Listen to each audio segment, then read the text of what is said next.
असस्थान विमुखे भी यस्रुण्वन्ति शबोष शिवनाम अपराधः இது 9வது குற்றம். சுதோபி நாம மகத்யுன்ய யத் பிரீதி நஹிதோ நரஹ அஹம் அமேதி பரமோ நாம அப்ராதஸ்கிரு இது 10வது குற்றம். ஆச்சாரியர்கள் இதுக்கு மேலே இன்னொரு குற்றமும் அபி பிரமாதக அப்படிங்கிறதையும் 11 குற்றமாக வந்து சொல்கிறாங்க.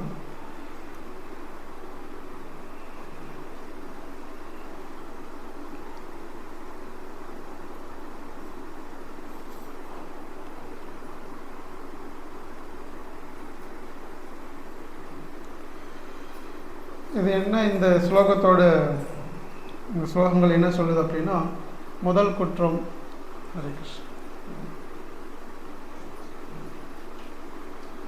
சதா நிந்த நான் அபராதம் தனத்தை யத் யதாம் கதம் உசகதி தத் விக்கிரக அப்படின்னா, யார் ஒருத்தவங்க ஆன்மீக வாழ்க்கையை பிரச்சாரம் பண்ணுறதுக்காக தன்னோட வாழ்க்கையை நேரங்களை அர்ப்பணித்து யார் ஒருத்தவங்க போய் பிரச்சாரம் பண்ணுறாங்களோ அந்த மாதிரி விதமான பக்தர்களை நம்ம எந்த விதத்துலேயும் குறைகளோ அவங்கக்கிட்ட இருக்க குறைபாடுகளை நம்ம சொல்லக்கூடாது. இது வந்து ரொம்ப முக்கியமான ஒரு குற்றம். நம்ம பக்தியில் முன்னேறதுக்கும் ரொம்ப ரொம்ப முக்கியமான ஒரு தடை. இந்த ஹரே கிருஷ்ண மகா மந்திரத்தை யாரெல்லாம் ஜபம் பண்ணுறாங்களோ அந்த நபர்களை அந்த பக்தர்களையும் நம்ம எப்போவுமே குறை சொல்லக்கூடாது. ஏன் அப்படின்னா, ஒருத்தர்கிட்ட எல்லா விதமான தீய குணங்களும் இருக்கலாம், அதில் எந்த ஒரு ஆச்சரியப்படுறதுக்கும் இல்லை. ஆனால் ஒருத்தர்கிட்ட ஒரு நற்குணங்கள் இருக்குது அப்படின்னா அதுதான் ரொம்ப ரொம்ப ஆச்சரியமான ஒரு விஷயம். இந்த உலகத்தில் எல்லாரோடைய உணர்வும் எல்லாரோட செயல்களும் எப்போவுமே தனக்காகவும் தன்னோட நலனுக்காகவும் மட்டுமே இருக்க தவிர யாரும் மித்தவங்களை பற்றியோ மித்தவங்களுடைய துயரத்தை பற்றியோ எந்த ஒரு கவலையும் இல்லாமல் தான் வாழ்ந்துட்டுருக்கோம். இதில் ஒருவர் ஹரே கிருஷ்ண மகா மந்திரம் சொல்கிறார் அப்படின்னா ரொம்ப ரொம்ப வரவேற்கத்தக்கது.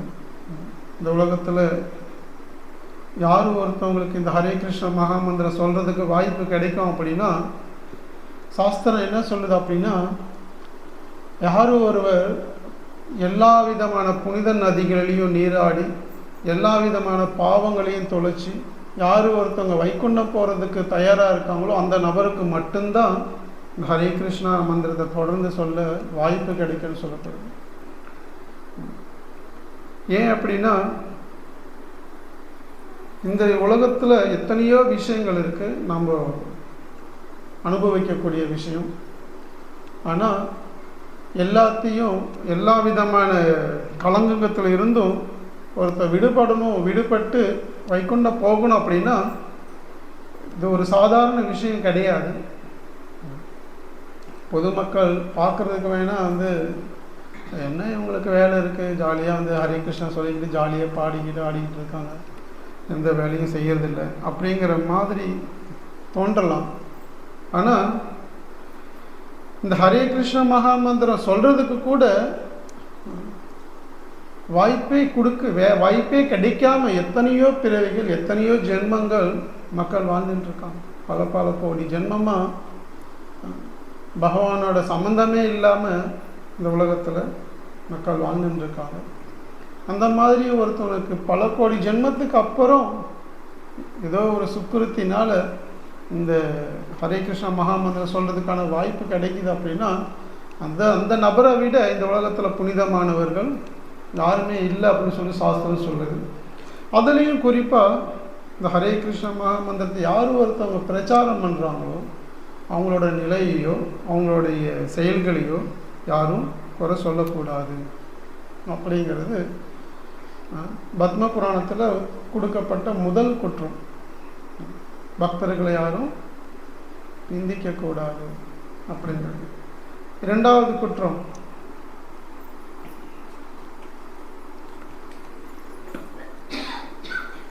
சிவஸ்ய ஸ்ரீ விஷ்ணோய இஹ குணநாமாதி சகலம் धिया भिन्नं पश्य स खलु हरि नाम ही तकर.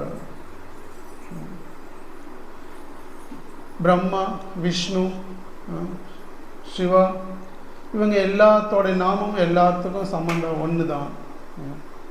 சிவபெருமான், பிரம்மதேவர் இவங்க எல்லாருமே ஒரே கேட்டகரி தான். அப்படின்னு விஷ்ணு நாமத்தையும் அதோடு சேர்க்கிறது, எந்த நாமத்தை எது வேணாலும் நம்ம சொல்லலாம் அப்படிங்கிறதும் சாஸ்திரம் சொல்கிறது குற்றமாக சொல்லப்படுது. ஏன் அப்படின்னா பரமபுருஷ பகவான் ஒரு நபர் தான் சாஸ்திரங்களில் கொடுக்கப்பட்டிருக்கு.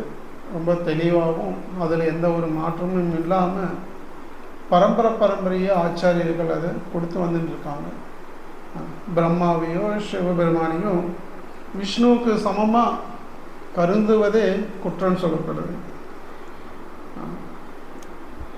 இல்லை அவங்களுக்கு மேலே வேணால் கொஞ்சோண்டு இருக்கலாம், அந்த மாதிரியும் கிடையாது.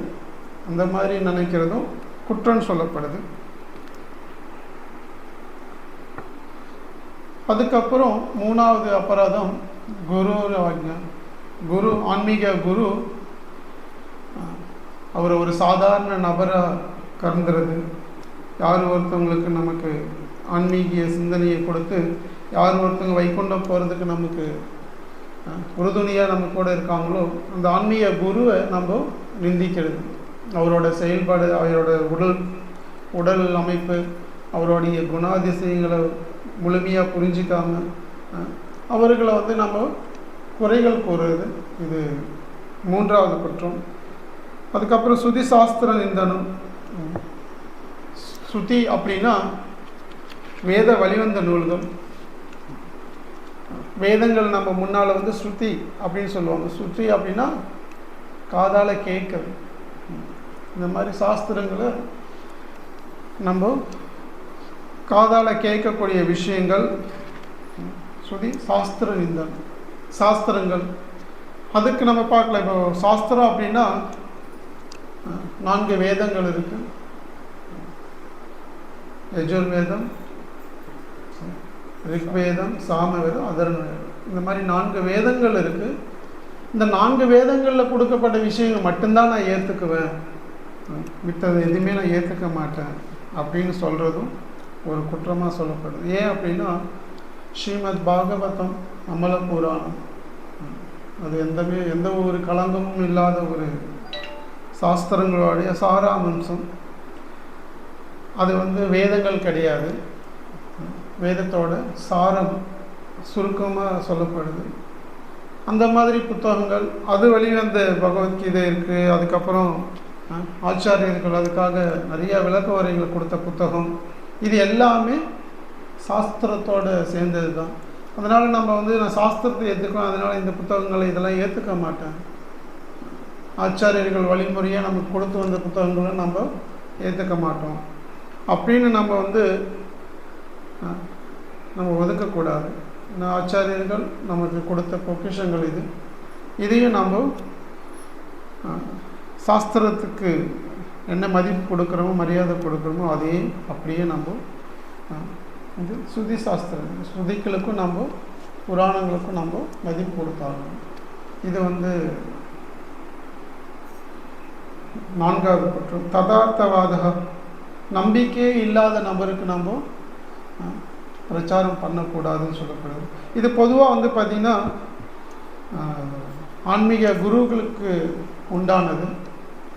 யார் ஒருத்தவங்களுக்கு ஆன்மீகத்தில் கொஞ்சம் கூட நாட்டம் இல்லையோ அவங்களுக்கு தீட்சை கொடுக்கறது ஒரு குருவுக்கு சரி கிடையாது. அந்த அபராதம் பொதுவாக ஒரு ஆன்மீக குருவுக்கானது. நம்பிக்கை இல்லாத நபர்களுக்கு நம்ம பிரச்சாரம் பண்ணக்கூடாது அப்படின்னா, இந்த உலகத்தில் எத்தனை பேர்த்துக்கு நம்பிக்கை இருக்குது, கடவுள் ஞானம் இருக்குது, ரொம்ப ரொம்ப குறுகிய வட்டம். அப்படியே ஏதாவது ஒரு ஞானம் இருக்குது அப்படின்னா அவங்களும் பல விதத்தில் குழம்பி பல விதத்தில் குழப்பி வச்சுருக்காங்க. அதனால் நம்ம அந்த மாதிரி நபர்கள்கிட்ட நம்ம ரொம்ப கவனமாக இருக்கணும்னு சொல்லிட்டு சாஸ்திரம் சொல்லுது. யார் ஒருத்தன் கடவுள் இல்லையோ நாத்திகவாதிகளுக்கு நம்ம தீட்சை கொடுக்கக்கூடாது அப்படிங்கிறது இந்த ததாவர்த்தவாதக 5வது குற்றங்கள் தெரிவிக்கிறது. ஹரிநாம்ன கல்பனம் 6வது குற்றம். ஹரே கிருஷ்ணா மகாமந்திரத்துக்கு நம்ம தப்பாக வியாக்கியானம் கொடுக்கறது. இன்னைக்கு இந்த ஹரே கிருஷ்ணா இயக்கம் நமக்கு குரு பரம்பரை மூலிமா வரக்கூடிய இயக்கங்கள் இருக்குது. இதை தவிர இந்த ஹரே கிருஷ்ணா மகாமந்திரத்தை ஒரு தொழிலுக்காக பண்ணக்கூடியவர்களும் நிறைய பேர் இருக்காங்க. அந்த மாதிரி தொழிலுக்காக காசு பணத்துக்காக நம்ம இந்த ஹரிநாமத்தை சொல்கிறது பாடுறது அதுவும் தடை செய்யப்பட்ட ஒரு விஷயம். நாம்னோ பலதஸ்ய ஹி பாவபுத்தி நா வித்யதே தஸ்ய ஹி சுத்திஹி. நம்ம ஹரே கிருஷ்ணா ஜபம் பண்ணுறோமே, எல்லா பாவங்கள்லேருந்து விடு வைக்கும். அதனால் நம்ம என்ன பாவம் செஞ்சாலும் என்ன பாவம் பண்ணாலும் பரவாயில்லை, பாவம் பண்ணலாம், ஹரே கிருஷ்ணா ஜபம் பண்ணுறதுனால எல்லாமே போயிடும் அப்படின்னு நம்ம ஹரே கிருஷ்ணா மகாமந்திரத்தை சொல்லக்கூடாதுன்னு சொல்லப்படும். அதே சமயம் நம்ம ஆரம்பத்தில் இருக்கக்கூடிய நபர்கள் நம்ம பாவ வாழ்க்கையில் ஏற்கனவே ஈடுபட்டு இருக்கோம். அந்த மாதிரி நபர்கள் நம்ம ஹரே கிருஷ்ணா மகாமந்திரம் சொல்லும் போது கண்டிப்பாக தூய்மை அடைவோம். ஆனால் யாரும் ஒருத்தவங்க தூய்மை அடைஞ்சதுக்கு அப்புறமும் இந்த பகவான் நாமத்தை பற்றி தெரிஞ்சதுக்கு அப்புறமும் பாவம் பண்ணலாம். ஒரு பக்கம் ஜபம் பண்ணலாம். நம்ம தினமும் ஜபம் பண்ணோம்னா நம்ம எவ்வளோ பாவம் பண்ணாலும் போயிடும். அப்படி நம்ம ஹரே கிருஷ்ணா மகாமந்திரத்தை சொல்லக்கூடாது அப்படின்னு சொல்லுது.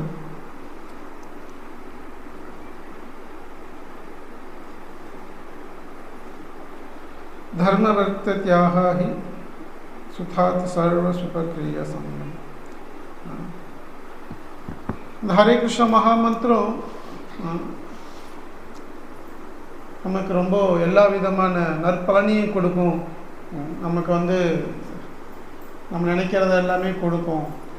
நம்ம ஒரு பலநோக்கு செயல்கள் இந்த ஹரே கிருஷ்ணா சொன்னோம்னா நமக்கு பலன் கிடைக்கும்.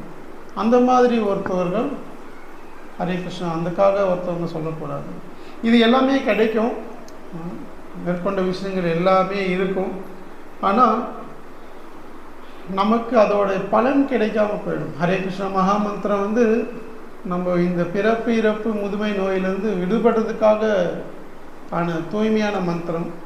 மீதி எல்லாமே இந்த பலநோக்கு செயல்கள், எனக்கு அது வேணும் இது வேணும், எனக்கு உடல் நலம் சரியாக போகணும், இது எல்லாமே கர்ம காண்டம். நம்ம பலன் எதிர்பார்த்து நம்ம செய்யக்கூடியது. இந்த பலன் எதிர்பார்த்து நம்ம செஞ்சுக்கிட்டு இருந்தோம் அப்படின்னா அதோட பலன் நமக்கு கண்டிப்பாக கிடைக்கும். ஆனால் தூய்மையான நம்ம வைகுண்டம் போகிறதுக்கான பிரார்த்தனை நமக்கு கிடைக்காம போயிடும்.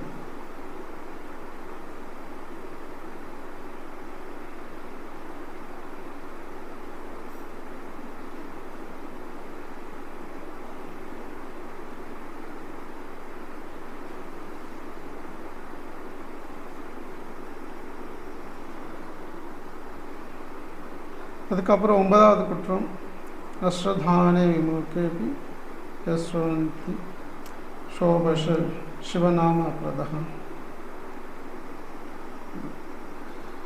நம்ம திரும்ப நமக்கு எல்லா விஷயங்களையும் தெரிஞ்சும் இதெல்லாம் செய்யக்கூடாதுன்னு நமக்கு புரிஞ்சும் மேலும் நம்ம இந்த விஷயங்களை நம்ம கண்டினியூ பண்ண திரும்ப சொல்லிக்கிட்டே இருக்கிறது.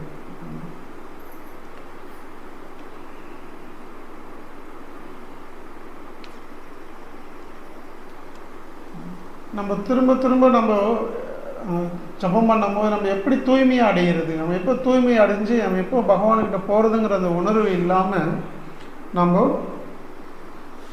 ஜஸ்ட் நம்மளுடைய ஒரு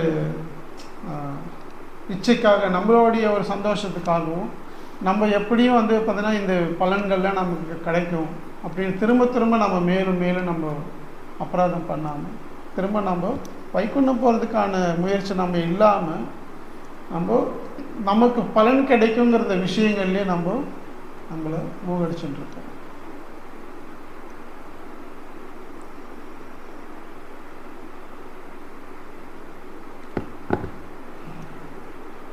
அடுத்தது 10வது குற்றம். ஸ்ருதோபி நாம பகத்மி யத் பிரீத்தி நஹிதோ நரஹ அகமமாதி பரமோ நான் சோப்யாத்தக்ரி. நம்ம திரும்ப திரும்ப கேட்டும் பகவான் நாமத்தை இதெல்லாம் செய்யாதீங்க, இதெல்லாம் செஞ்சால் நமக்கு குற்றங்கள் அப்படின்னு நம்ம நிறைய கேட்போம். கேட்டுட்டும் திரும்ப அப்புறம் பார்த்துக்கலாம், இதெல்லாம் நம்ம அப்புறமா நமக்கு தேவையில்லை, பின்னால் பார்த்துக்கலாம் அப்படின்னு சொல்லி திரும்ப நம்ம குற்றங்கள் புரியும். திரும்ப திரும்ப நம்ம செஞ்சதையே நம்ம செஞ்சுக்கிட்டு இருக்கோம். இது குற்றமாக சொல்லப்படுது. அதுக்கப்புறம் அபிப்பிரமாதம், இது எல்லாத்தையும் மேலே கொண்டு 10 குற்றங்களையும் ஒருத்தர் தவிர்த்து எப்போ ஒருத்தர் ஜபம் பண்ணுறாங்களோ அந்த ஹரே கிருஷ்ணா மகாமந்திரம் சொல்கிற நபர் கண்டிப்பாக வைகுண்டம் போவார்னு சொல்லப்படுது. அவருக்கு உறுதி செய்யப்படுது. இந்த ஹரே கிருஷ்ணா மகாமந்திரத்தை தூய்மையாக சொல்லும் போது ஒருத்தர் கண்டிப்பாக வைகுண்டம் போவார்னு சொல்லப்படுது. நம்ம ஜபம் பண்ணும் போது எப்போ நம்ம ஜப பேக்கை எடுத்து எத்தனை பேர் ஜபம் பண்ணுறீங்க? முதல்ல எப்போ நம்ம ஜபம் பண்ண ஆரம்பிக்கிறோமோ அப்போ நமக்கே நல்லா தெரியும்.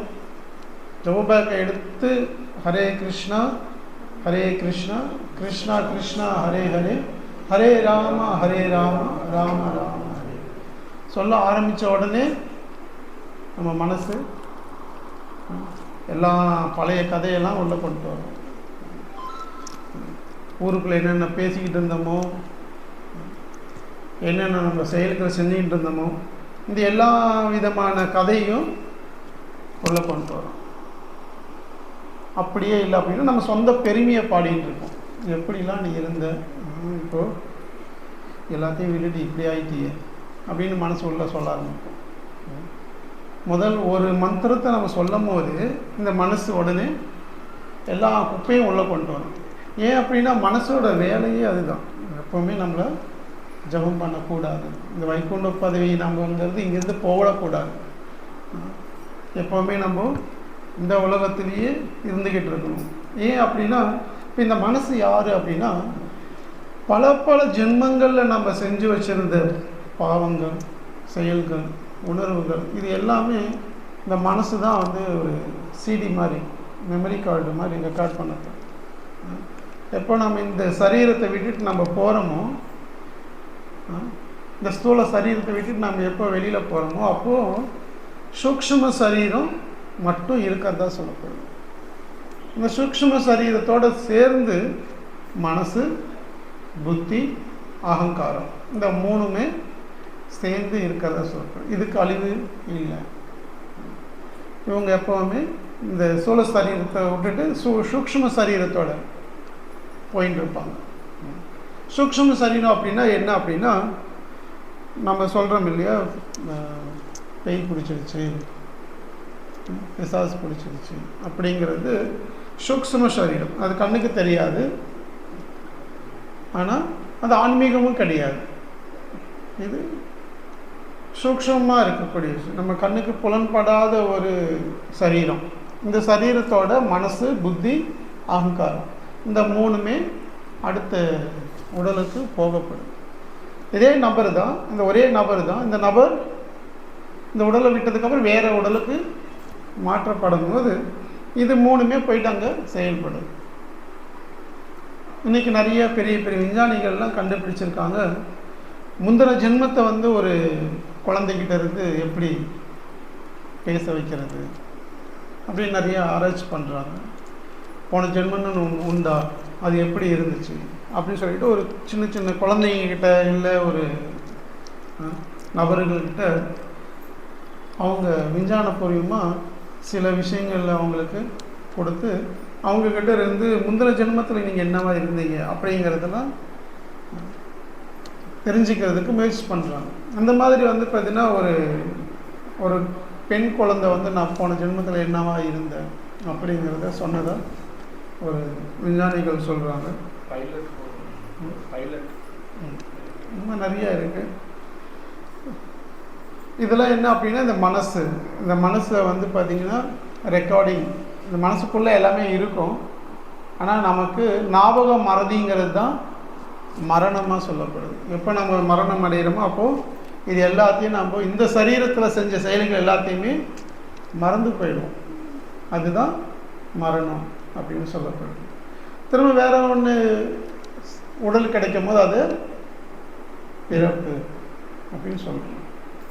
இந்த மரணத்துக்கும் பிறப்புக்கும் இடையில் இந்த ஜீவாத்மா நான் இந்த ஊர் இந்த நபர் அப்படிங்கிற ஒரு வலையில் சிக்கண்டு வாழ்ந்துட்டுருக்கா. இந்த செயல்களை நம்ம செய்கிறது எல்லா செயல்களையும் இப்போ நம்ம என்னென்ன அனுபவிக்கணும்னு ஆசைப்பட்டிருக்கோம், எப்படிலாம் அனுபவிக்கணும்னு ஆசைப்படுறோம். இப்போ எல்லாத்துக்குமே ஒரு நோக்கம் இருக்கும். கடைசி வரைக்குமே அந்த நோக்கம் நிறைவேறாமையே இருக்கும். நோக்கங்களுக்கு நிறைவேறதுக்கு வாய்ப்பே கிடையாது. ஏன்னா இந்த பௌதிக உலகத்தில் அனுபவிக்கணுங்கிற எண்ணம் யாருக்குமே போகாது. கடைசி நிமிஷம் சாக போகிற நபர்கிட்ட போய் கேட்டால் கூட பல ஆசைகளை சொல்லிட்டு இருப்பார். இந்த விருப்பங்கள் எல்லாமே நம்மளோட இதயத்தில் இருந்துகிட்டு இருக்கும். அதுக்கப்புறம் வேறு சரீரத்துக்கு போகும்போது அதுக்கு தகுந்தா போல் என்ன நம்ம விருப்பப்படுறோமோ அதுக்கு தகுந்தா போல் திரும்ப ஒரு உடலை கிடைக்கப்படுது. அந்த உடலுக்கு கிடைச்சதுக்கப்புறம் அந்த மனசை திரும்ப செயல்பாடுகள் பண்ணும்.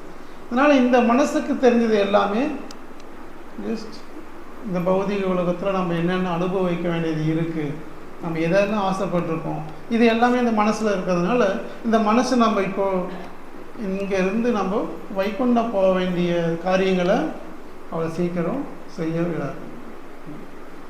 அப்போ நமக்கு ஹரே கிருஷ்ண ஜபம் பண்ணும் போதே எல்லா விதமான உணர்வையும் கொண்டுட்டு வரும். ஒரு முறை சொல்லி முடிக்கிறதுக்குள்ள நமக்கு பல கிலோமீட்டர் வந்து நம்ம மனசு நம்மளை சுத்தடிச்சுட்டு இருக்கோம். உணர்வையே இங்கே நம்மளோட புத்தி இங்கே செயல்படுறதுக்கு அவ்வளோ சீக்கிரம் விடாது. நம்ம பார்க்கலாம், இதை வந்து யார் ஒருத்தவங்க ஜபம் பண்ணுறோமோ ஒரு 5 நிமிஷம் ஜபம் பண்ணிகிட்டு இருந்தோம் அப்படின்னா கடைசியில் 5 நிமிஷம் கழித்து நம்ம வந்து உணர்வது என்ன அப்படின்னா உணர்வு எங்கேயே இருக்கும். ஜபம் பண்ணுற வாய் நாக்கு சொல்லின்னு இருக்கும், மொத்த உணர்வும் உலகத்தை சுற்றின்னு இருக்கும். அதனால் ஆச்சாரியர்கள் என்ன சொல்கிறாங்க அப்படின்னா நம்ம ஜபம் பண்ணும் போது ரொம்ப உணர்வோடு ஜபம் பண்ணணும், ரொம்ப தூய்மையாக ஜபம் பண்ண முயற்சி பண்ணணும். இது சாதாரண விஷயம் கிடையவே கிடையாது. மனசை கட்டுப்படுத்துறதுங்கிறது ஒரு சாதாரண விஷயம் கிடையாது. இந்த மனசு இருக்கிறதுல ரொம்ப ரொம்ப ரொம்ப ரொம்ப மோசமானது ஒன்று தான். ஆனால் எப்போ ஒருத்தவங்க பக்தி மார்க்கத்தில் ஈடுபட்டு பக்தர்களோட சங்கத்தில் ஈடுபட்டு எப்போ ஒருத்தவங்க தூய்மை அடைகிறாங்களோ அப்போது இந்த மனசு நமக்கு உதவியாகவும் அமையும். அதுக்காக நம்ம வந்து எப்போவுமே பயிற்சி எடுத்துகிட்டே இருக்கணும். இப்போ நம்ம ஹரே கிருஷ்ணா சொல்கிறோம், ஆனால் கொஞ்ச நேரத்தில் நம்மளோட மனசு எங்கேயோ போயிடுது. கொஞ்சம் கூட நமக்கு வந்து இன்ட்ரெஸ்டே இல்லை, நம்ம கொஞ்சம் கூட ஜபம் பண்ணுறதுல ஆசையே வரல அப்படின்னா ஜப பேக்கை தூக்கி ஓரம் கட்டிடுறது கிடையாது. திரும்ப திரும்ப முயற்சி பண்ணணும். இப்போ ஒரு குழந்தை இருக்கு இல்லையா, இப்போ குழந்தையாக இருக்கும் போது அது என்ன பண்ணும், எழுந்து நடக்க எழுந்த உடனே பிறந்த உடனே கடகடகன்னு எழுந்து ஓடிடுமா? அந்த மாதிரி ஏதாவது குழந்தை இருக்கா? கண்ணுக்குட்டி வேணால் அந்த மாதிரி ஓடும், மனிதர்கள் அந்த மாதிரி ஓட மாட்டாங்க. பிறந்த உடனே 3 மாதத்தில் வந்து கமுந்து படுக்கிறது, அதுக்கப்புறம் கொஞ்சம் கொஞ்சம் தவழ்கிறது, அதுக்கப்புறம் முட்டி போடுறது, அதுக்கப்புறமா ஒரு நாள் எதையாவது பிடிச்சிட்டு நடக்கிறது, அதுக்கப்புறம் திரும்ப விட்டுட்டு நடக்க முயற்சி பண்ணுறது. நடந்து முயற்சி பண்ணும்போது குழந்தைங்க கீழே விழாமே நடந்துருமா? திரும்ப திரும்ப விழும். திரும்ப திரும்ப விழும்போது இத்தனை டைம் எதுக்கு நம்ம விழுந்து எதுக்கு முயற்சி பண்ணணும், அப்படி நடக்காமே விட்டுடலாமே அப்படின்னு எந்த குழந்தையாவது இருக்குமா? அந்த மாதிரி நினச்சா என்ன ஆகும்? ஊனமாக தான் இருக்கும் இல்லையா? அதனால் நம்ம ஹரிநாமம் சொல்கிறது கூட அந்த மாதிரி தான். ஒரு குழந்தை எப்படி வந்து முயற்சி பண்ணுதோ நடக்கிறதுக்கு, அதே போல் நாம்களும் எப்போவுமே முயற்சி பண்ணிட்டு மனசு அவ்வளோ சாதாரணமாக நம்மளை வந்து விட போகிறது கிடையாது. அதனால் நம்ம மனசுக்கும் நம்ம ட்ரைனிங் கொடுக்கணும். ஆச்சாரியர்கள் என்ன சொல்கிறாங்க அப்படின்னா, நம்ம ஜபம் பண்ணும்போது ஹரே கிருஷ்ணா கிருஷ்ணா கிருஷ்ணா ஹரே ஹரே, ஹரே ராம ராம ராம ஹரே ஹரே, இந்த மாதிரி நம்ம சொல்லி முடிக்கும்போது ஒவ்வொரு முறையும் இந்த மனசுக்கு நம்ம என்ன சொல்லணும் அப்படின்னா, இந்த ஒரு முறையாவது, ஒரே ஒரு முறையாவது கொஞ்சம் பொறுமையாக நான் சொல்கிறத கேளு, நான் ஒரு முறையாவது நான் ஒழுங்காக தூய்மையாக ஜபம் பண்ண முயற்சி பண்ணுறேன், இந்த ஒரு முறை எனக்கு உதவி பண்ணு அப்படின்னு வந்து ஒவ்வொரு முறையும் ஹரே கிருஷ்ணா கிருஷ்ணா கிருஷ்ணா ஹரே ஹரே, ஹரே ராம ராம ராம ஹரே ஹரே, ஒவ்வொரு முறையும் நம்ம இந்த மனசுக்கிட்ட இந்த ஒரு முறை கேளு, இந்த ஒரு முறையாவது கேளு அப்படின்னு நம்ம எப்போவுமே இதை சொல்லிக்கிட்டு இருக்கணும்.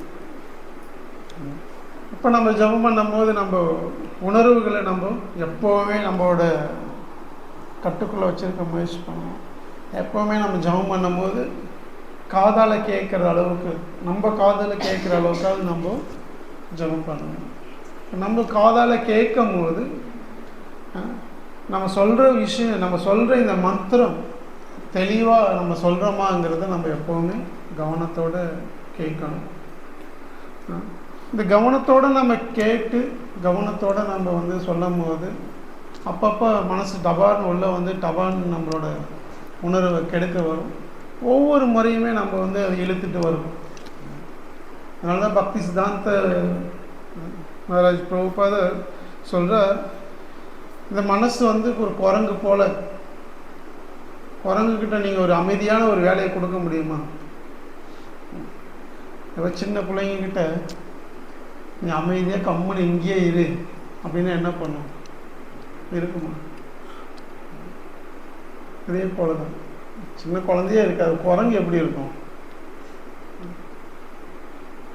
குரங்கை உட்கார வச்சு அமைதியாக இரு அப்படின்னா ஒரு குரங்கு இருக்குமா?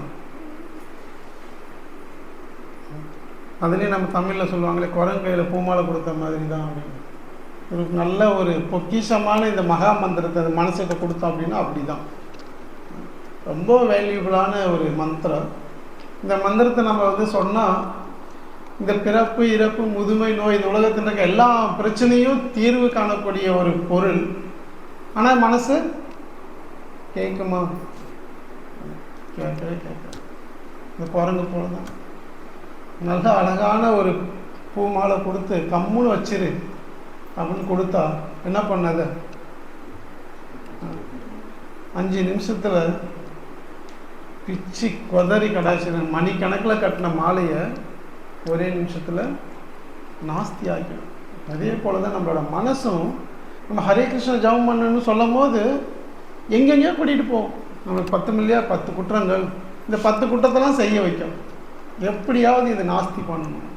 இதுதான் இந்த குரங்கோட வேலை, இந்த மனசோட வேலை இதுதான். எப்பவுமே நம்ம ஜபம் பண்ணக்கூடாது.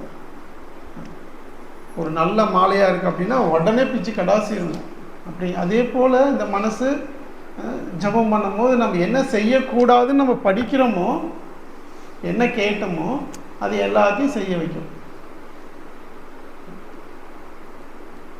ஜபம் பண்ணிகிட்டே இருக்கும். முதல் குற்றம் என்ன?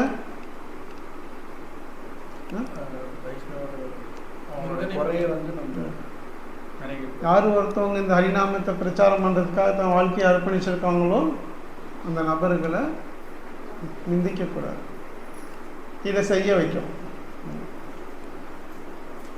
நம்ம ஜெபம் பண்ணும்போது உடனே நம்ம மனசு என்ன சொல்லும்?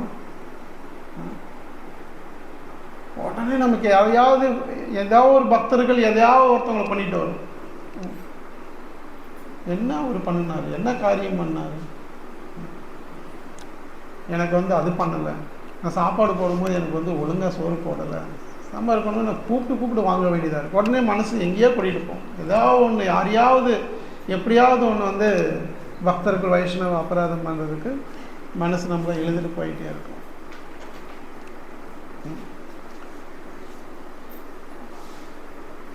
அது மட்டும் இல்லாமல் நம்ம பார்க்குறோம் கவனக்குறைவாக, கடைசி ஸ்லோகம் கவனக்குறைவாக நம்ம வந்து ஜபம் பண்ணுறது.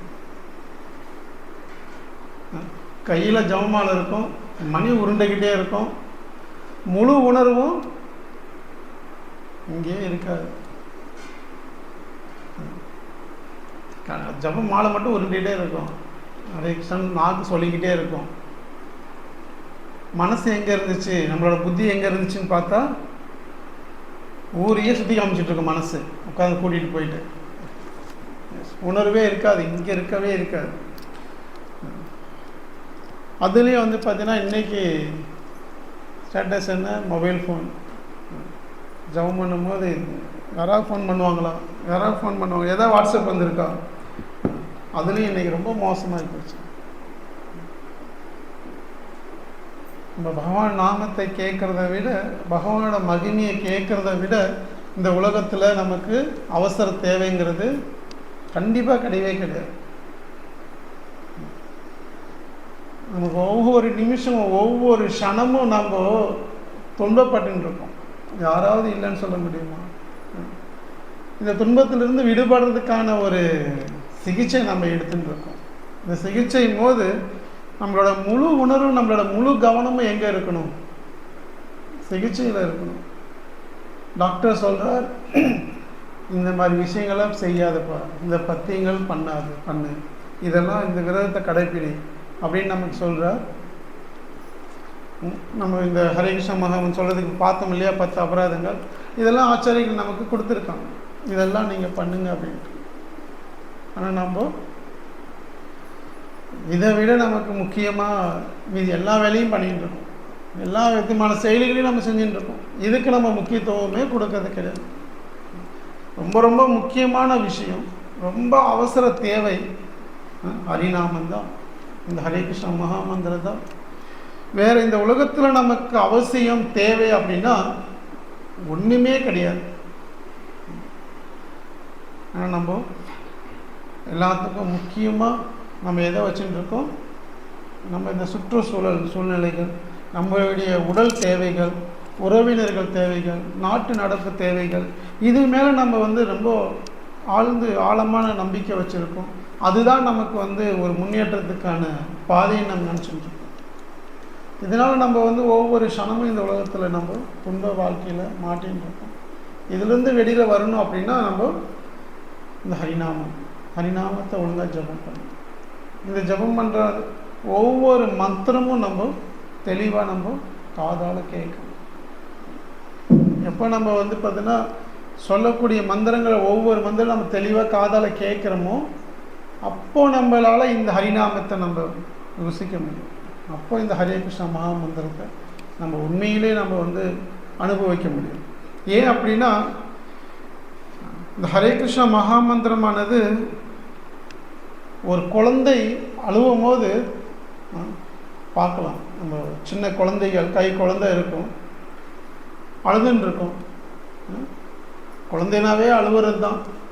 அதுக்கு பசிச்சாலும் அழுவும், தூக்கம் வந்தாலும் அழுவும், விளையாடுறதுக்கு விடலைனாலும் அழுவும். எப்போவுமே அதோடைய சிம்டம்ஸ் என்ன? அழுவது தான். இப்போ ஒரு குழந்தை அழுதுட்டு இருக்குன்னு வச்சுக்கோங்க. இப்போ சொந்தக்காரங்க எத்தனையோ பேர் இருக்காங்க, தூக்கி கொஞ்சம் கம்முன்னு இருக்கும், ஓகே சரிம்மா சொல்லுவாங்க. இப்போ அந்த குழந்தை உடனே அழுது நிறுத்திடுமா? மாற்றி தூக்கிட்டு இருப்பாங்க. என்ன பண்ணிட்டு இருக்கும் குழந்தை? அது அழுவ நிறுத்துமா? இன்னும் மேலும் அழுக ஆரம்பிக்கும். மாற்றி தூக்கும் போது இன்னும் மேலும் அழுகும். ஆனால் எப்போ வந்து தன்னோட தாய் தூக்கின உடனே கொஞ்ச நேரத்தில் உடனே எல்லாத்தையும் விட்டு அழுகிறது நிறுத்தி. அதுபோல் இந்த ஹரே கிருஷ்ண மகாமந்திரம் யார் ஒருத்தவங்க உண்மையிலேயே உச்சரிக்கிறாங்களோ ஒரே ஒரு முறை ஹரிநாமத்தை முழு உணர்வோடு சொன்னால் எப்படி இந்த தாய் வந்து எப்படி ஒரு குழந்தைய தூக்குனா அந்த குழந்தை எப்படி தன்னுடைய எல்லா துயரத்தையும் விட்டுட்டு இப்போ என்ன நினைக்குது, இப்போ நம்ம வர வேண்டிய இடத்துக்கு இப்போ தான் வந்திருக்கோம். இதுக்கு மேலே தூக்கினவங்க பெண்ணாக கூட இருக்கலாம். எத்தனையோ பெண்கள்மார்கள் தூக்கினா கூட அந்த குழந்தைக்கு தன்னோட தாய் தூக்கினா மட்டும்தான் எல்லா விதமான உணர்வுகளும் போயிடும், எல்லா விதமான துன்பமும் அதுக்கு மறந்து போயிடும். இப்போ தான் நம்ம வந்திருக்க வேண்டிய இடத்துக்கு வந்திருக்கோம். இது போல் இந்த ஹரே கிருஷ்ண மகாமந்திரத்தை யார் ஒருத்தங்க உணர்வோடு உச்சரிக்கிறாங்களோ அவர்களால் உணர முடியும் பகவானோட நாமமும் பகவானுக்கு எந்த ஒரு வித்தியாசமும் இல்லை. அவர் ஹரே கிருஷ்ணன் சொல்லும் போதே அவரோட உணர்வில் முழுமையாக கிருஷ்ணர் தோன்றுறார், அவருக்கு முழுமையாக கிருஷ்ணர் அவரோட வெளிப்படுத்துகிறார். அப்போ அவரால் அந்த நபரால் கிருஷ்ணரை நேருக்கு நேராக பார்க்க முடியும், நேருக்கு நேராக அவரோட பழக முடியும், அவரோட நேருக்கு நேராக பேச முடியும். அந்த நபர் எப்போதுமே அந்த நாமத்திலிருந்து விடுறதே கிடையாது. நமக்கு ஜபம் பண்ணணுன்னா தினசரி 16 மாலை எத்தனை பேர் பண்ணுறீங்கன்னு தெரியல, ஆனால் 16 மாலை பண்ணுறதுக்கு வச்சுக்குவோம். 16வது மாலை போகும்போது அவரோட ஜபம் முடிய போகுது. எப்படி நம்ம உணர்வு அப்படி தான் வருது, இன்னைக்கு 16 மாலை எப்படியோ முடிச்சாச்சு. அந்த மாதிரி உணர்வு ஒருத்தருக்கு வரவே வராது. அவர் அந்த நபர் எப்போவுமே ஹரிநாமம் சொல்லிக்கிட்டே இருப்பார். அவர் தூங்கும் போதும் சரி, முழிச்சுக்கிட்டு இருக்கும் போதும் சரி, அவரோட உணர்வு முழுக்க முழுக்க ஹரிநாமம் சொல்லிக்கிட்டு இருக்கும். எப்போ நம்ம உணர்வோடு நம்ம சொல்கிறோம். ஜபம் வேற பண்ண சொல்கிறாங்க, சரி ஏதோ சொல்கிறாங்களேன்றதுக்காக நம்ம ஜபம் பண்ணி பார்க்கலாம். எத்தனை மாலை நானும் ஜபம் பண்ணுறேன், எத்தனை மாலை ஜபம், 4 மாலை ஜபம் பண்ணுறேன் அப்படின்னு நம்ம சொல்லிக்கிறது ரொம்ப உற்சாகப்படுவோம். ஆனால் எந்த அளவுக்கு நம்ம உற்சாகத்தோடு பண்ணுறோன்னு பார்த்தா வேப்பங்கொட்டையை வாயில் போட்ட மாதிரி தான்.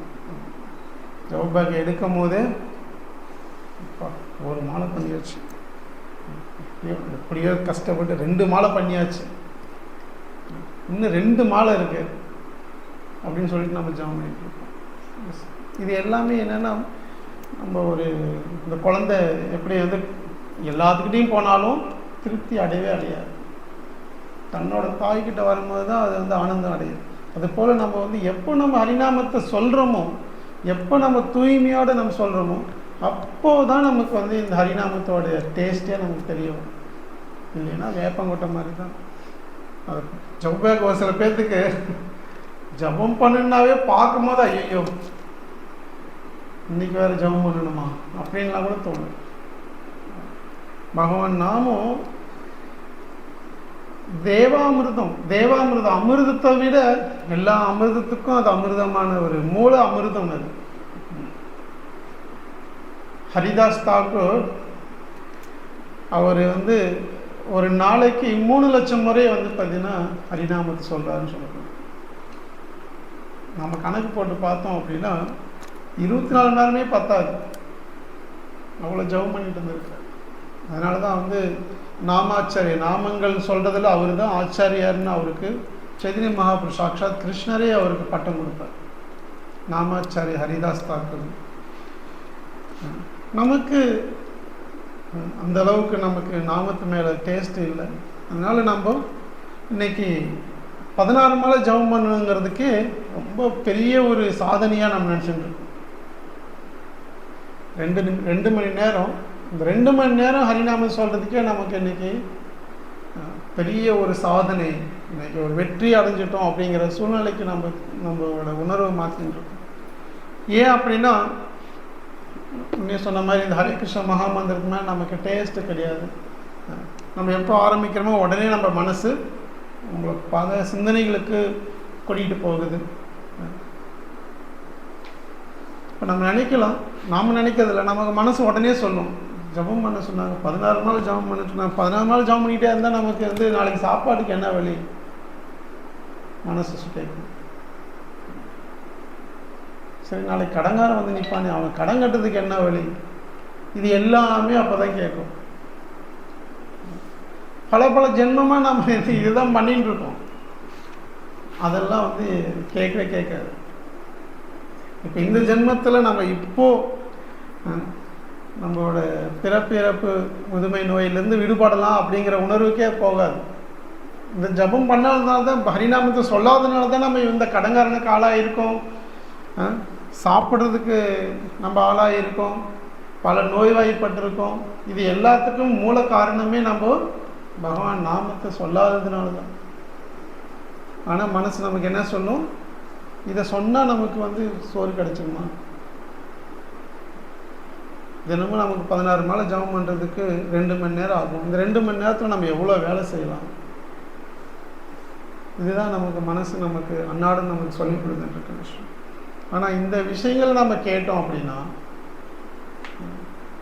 நம்ம இந்த ஜென்மம் கிடையாது, எத்தனை ஜென்மம் எடுத்தாலும் நமக்கு பிரச்சனை பிரச்சனை பிரச்சனை. இந்த பிரச்சனைக்கு ஒரு தீர்வே கிடையாது, மனசுக்கு அளவே கிடையாது. ஏன்னா பல கோடி ஜென்மங்கள் நம்ம எடுத்திருக்கோம். அதில் இருக்க எல்லா உணர்வையும் இந்த மனசில் தான் தாங்கப்பட்டிருக்கு. இந்த மனசு அப்போது இந்த ஒரு ஜென்மத்தோடு நமக்கு போதும் அப்படின்னு நிறுத்தணும் அப்படின்னா, மனசுக்கு அது பெரிய ஒரு வேதனையாக அமையுது. மனசு அவ்வளோ சாதாரணமாக அதில் திருப்தி அடைகிறது கிடையாது. பல காரணங்கள் நமக்கு சொல்லலாம். பக்தர்களோட சங்கத்துக்கு வர்றதுக்கு, தினமும் 16 மாலை ஜபம் பண்ணுறதுக்கு பல காரணங்கள் நமக்கு இருக்கும். ஆனால் இந்த எல்லா விதமான காரணமும் நம்ம வைகுண்டம் போகாமல் இந்த உலகத்திலே துன்பப்படுறதுக்காக மட்டுமே தவிர வைகுண்டம் போகிறதுக்காக கிடையாது. ஒருத்தவங்க பக்தர்களோட சாதுக்களோட சங்கம் எவ்வளோ முக்கியம் அப்படின்னா, இந்த உலகத்தில் வேறு அவசரமான வேலைகள் எதுவுமே கிடையாது. அதை தவிர சாதுக்களோட சங்கம், பக்தர்களோட சங்கம் ரொம்ப ரொம்ப ரொம்ப முக்கியமான ஒரு அவசர தேவை. இன்னைக்கு அந்த விஷயங்கள் இன்னைக்கு யாருக்குமே நமக்கு புரியுதில்லை. நமக்கே நமக்கே அது புரிய மாட்டேங்குது. எவ்வளோ முக்கியமான விஷயம். நம்ம ஹரிநாமத்தை சொல்கிறது, தினசரி குறைஞ்சது 16 மாலை ஜபம் பண்ணுறதுங்கிறது எவ்வளோ முக்கியமான செயல் அப்படிங்கிறது நாமளே புரிஞ்சுக்கிறது கிடையாது. நமக்கே அந்த ஞானம் கிடையாது. இந்த உலகத்தில் அவசர தேவை. ஒரு ஜீவாத்மா இந்த உலகத்தில் நம்ம பிறந்திருக்கோம், இந்த உலகத்தில் பலவிதமான துன்பங்களை அனுபவிச்சுட்டு இருக்கோம். ஏதோ பகவானோட ஒரு காரணமற்ற கருணையினால் இன்றைக்கி நமக்கு பக்தர்களோட சங்கம் கிடைச்சிருக்கு. அதுலேயும் ஹரே கிருஷ்ணா மகாமந்திரம் நமக்கு கிடைச்சிருக்கு. இந்த மகாமந்திரங்கிறது நீங்கள் எந்த சூழ்நிலையில் இருந்தாலும் நம்ம சொல்லக்கூடிய மந்திரம். ஏன்னா இந்த கலியுகத்தில் சத்ரி மகாபிரபுக்கு தெரியும், கிருஷ்ணருக்கு தெரியும், நமக்கு எவ்வளோ வாய்ப்புகள் கொடுத்தாச்சு. ஏற்கனவே பல வாய்ப்புகள் நமக்கு கிடைச்சிருக்கு. சத்தியயுகத்தில் 50,000 வருஷம் தியானம் பண்ணி வைகுண்டம் அடைஞ்சாங்க. அதுக்கப்புறம் யஜ்யம் பண்ணி யஜ்யங்கள் பண்ணி கிருத்தாயுகத்தில் வைகுண்டத்தை அடைஞ்சாங்க. அதுக்கப்புறம் பார்த்தீங்கன்னா தோபர யுகத்தில் விக்கிரக வழிபாடு பண்ணி 10,000 வருஷம் விக்கிரகங்கள் வழிபாடு பண்ணி வைகுண்டம் அடைஞ்சாங்க. ஆனால் கலியுகத்தில் இந்த மக்களுக்கு இந்த மகாமந்திரத்தை சொல்கிறதே முடியல.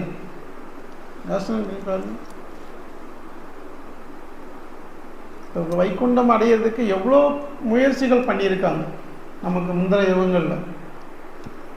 தியானம் அப்படின்னா ஏதோ ஒரு அரை மணி நேரம் 1 மணி நேரம் கிடையாது. 50,000 வருஷங்கள் தியானம் பண்ணியிருக்காங்க. வைகுண்டம் போகிறதுக்கு 50,000 வருஷம் தியானம் பண்ணியிருக்காங்க. அப்போ ஆயுள் காலம் 1,00,000 வருஷம். 50,000 வருஷம் முயற்சி பண்ணி வைகுண்டம் போகிறதுக்கு 50,000 வருஷம் முயற்சி பண்ணி பண்ணுறாங்க. ஆனால் இன்றைக்கி நமக்கு 2 மணி நேரம் வாய்ப்பு கொடுக்கப்பட்டு 50,000 வருஷம் தேவையே இல்லை. 2 மணி நேரம் ஒரு நாள், 2 மணி நேரம் நம்ம ஹரிநாம் சொன்னால் போதும். எவ்வளோ சலுகைகள் கொடுத்தும் நமக்கு இன்னும் அது மேலே ஒரு ஈர்ப்பு கிடையாது, அது மேலே ஒரு சந்தோஷம் கிடையாது. இதுக்கு நம்ம பல காரணங்கள் முன் வைக்கலாம். ஜபம் பண்ணாமல் இருக்கிறதுக்கு, 16 மாலை ஜபம் பண்ணாமல் இருக்கிறதுக்கு ஏதேதோ காரணம் சொல்லிகிட்டு இருக்கலாம். ஆனால் அந்த காரணங்கள் எல்லாமே தேவையற்ற செயல்கள். 24 மணி நேரம் பகவான் கொடுத்துருக்கார். எல்லா ஜீவாத்மாக்களுக்கும் அதுதான் நேரம். இந்த உலகத்தில் பிறந்திருக்க எல்லா மிருகங்களுக்கும் சரி மனிதர்களுக்கும் சரி 24 நேரம் தான் நேரம். ஆனால் இந்த 24 மணி நேரத்தை நமக்கு 48 மணி நேரமாக ஆக்கினா கூட நம்ம இன்னும் காரணங்கள் தான் சொல்லிகிட்டு இருக்கோமே தவிர அதுக்கு காரணமே எல்லையே கிடையாது. அதனால் நம்ம இந்த ஹரிநாம ஜபம் பண்ணுறது ரொம்ப ரொம்ப முக்கியம். அதுலேயும் வந்து கவனக்குறைவு இல்லாமல் ரொம்ப கவனத்தோடு ஜபம் பண்ணுறதுங்கிறது ரொம்ப ரொம்ப முக்கியம். ஆனால் நம்ம அந்த மாதிரி யார் ஒருத்தவங்க ஜபம் பண்ணுறாங்களோ, யார் ஒருத்தவங்க உணர்வோடு இருக்காங்களோ, அந்த நபருக்கு இந்த உலகத்தில் எந்த ஒரு கவலையுமே கிடையாது, எந்த ஒரு துன்பமும் கிடையாது. அவர் எப்போவுமே வந்து வைகுண்டவாசியாகவே வாழ்கிறார். யார் ஒருத்தவங்க இந்த அபராதங்கள் எல்லாம் தவிர்த்துட்டு யார் ஒருத்தவங்க ஜபம் பண்ணுறாங்களோ அவர் எப்போவுமே வைகுண்டத்தில் இருக்கார். வைகுண்டம் அப்படின்னா என்ன? அங்கே கவலைக்கு ஏக்கத்துக்கு வேலையே இல்லை. எப்போவுமே சந்தோஷமாக இருக்கார், எப்போவுமே அவர் ஆனந்தமாக இருக்கார். பட் நம்மளுடைய உணர்வு, நம்மளோட இயக்கமே என்ன? ஆனந்தமாக இருக்கணுங்கிறது தான். எல்லாரும் நம்ம எதுக்காக முயற்சி பண்ணுறோம்? ஜபம் பண்ணாமல் இருக்கிறதுக்கு பல காரணம் சொல்கிறோம். எதுக்கு? இந்த காரணம் எல்லாமே எதுக்கு? சந்தோஷமாக இருக்கிறதுக்கு தான். நான் சந்தோஷமாக இருக்குமா? கிடைக்குதா? எத்தனை பேர்த்துக்கு அது மாதிரி கிடைச்சிருக்கு? இன்னைக்கு பழமொழிக்கு வேணால் நிறைய பேர் சொல்லின்னு இருக்கலாம், கனவு கண்டுக்கிட்டே இருங்க ஒரு நாள் நினைவாகும்ட்டு. நம்ம கனவு வேணால் கண்டுகிட்டு இருக்கலாம், அது கண்டிப்பாக நடக்க போகிறது கிடையாது. என்றைக்குமே யாருக்குமே அது நடந்தது கிடையாது. அதனால் நம்மளுடைய லட்சியம், நம்மளுடைய கவலைகள் எல்லாமே எப்போனா ஹரிநாமத்தை ஒரு முறையாவது தூய்மையாக சொல்ல போகிறேன். இதுதான் நம்மளுடைய ஏக்கமாக இருக்கும்.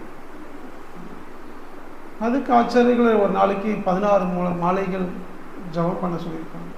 நம்ம அதை பின்பற்ற முயற்சி பண்ணணும்.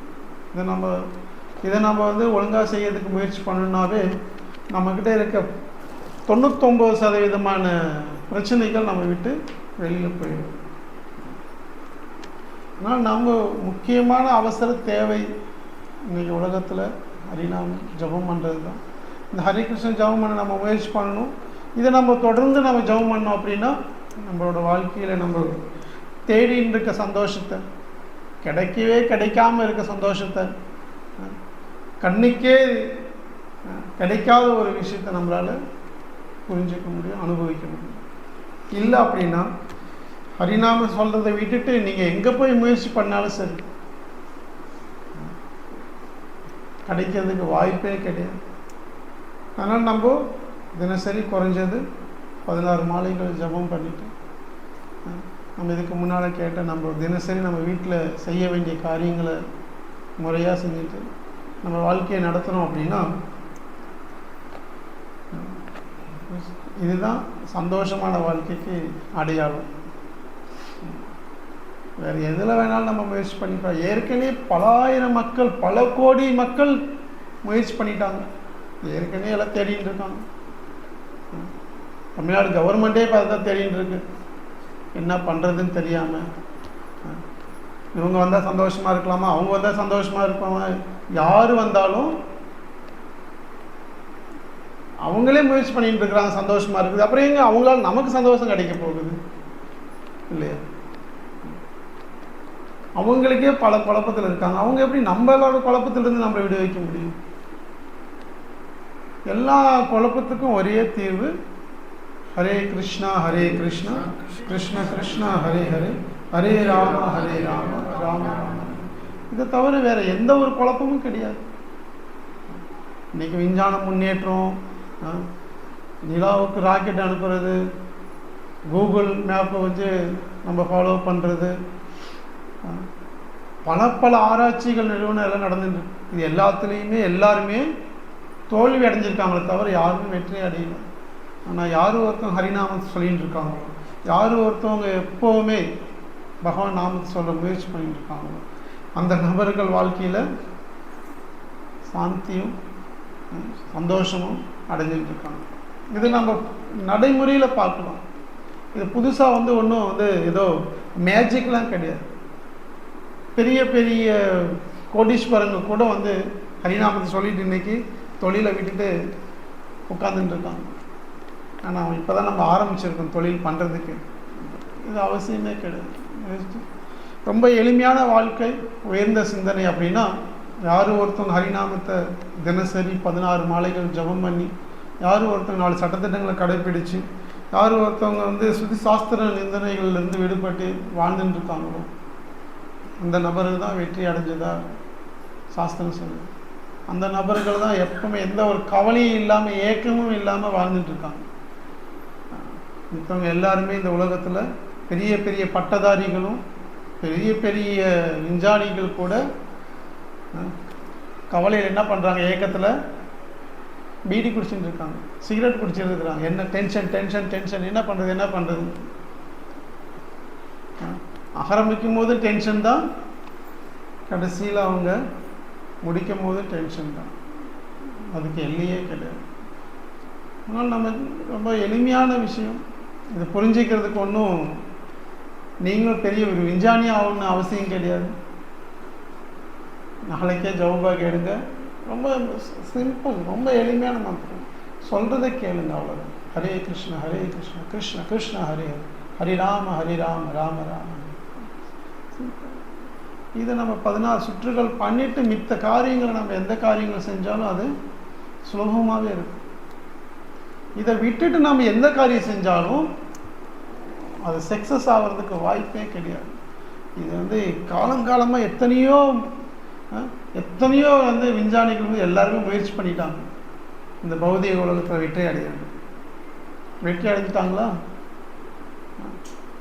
ஒரு 1000 வருஷத்துக்கு முன்னால், இது தேவையில்லை, 1000 வருஷம் நமக்கு என்ன இருந்துச்சுன்னே தெரியாது. ஒரு 100 வருஷத்துக்கு முன்னால், 100 வருஷமும் கூட இங்கே நம்ம யாரும் வாழல, ஓகே, ஒரு 20 வருஷத்துக்கு முன்னால் எத்தனை பஸ் இங்கே வேலூருக்கு வந்துட்டு போயிட்டு இருந்துச்சு? 3 பஸ் வந்துட்டு போயிருந்துச்சு. இன்னைக்கு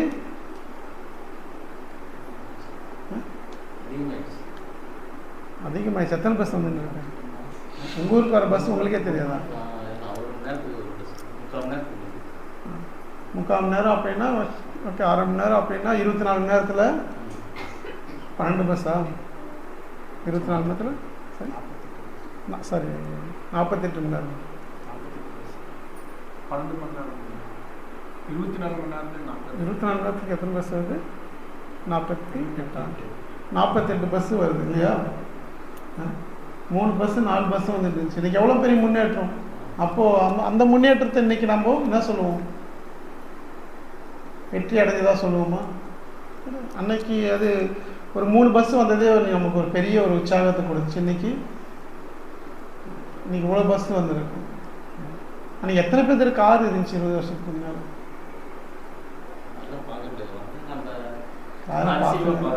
அதிசயமாக பார்த்தோம். எத்தனை பேர்த்துக்கிட்ட வந்து இந்த அளவு மாதிரி வீடு இருந்துச்சு? 20 வருஷத்துக்கு அப்புறம் எத்தனை வீடு கட்டியிருக்காங்க?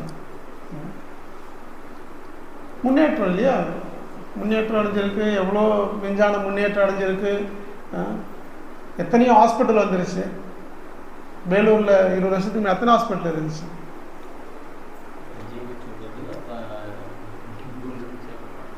2 ஹாஸ்பிட்டல். இன்றைக்கி ஒவ்வொரு சந்திலையும் ஒவ்வொரு ஹாஸ்பிட்டல் இருக்குது.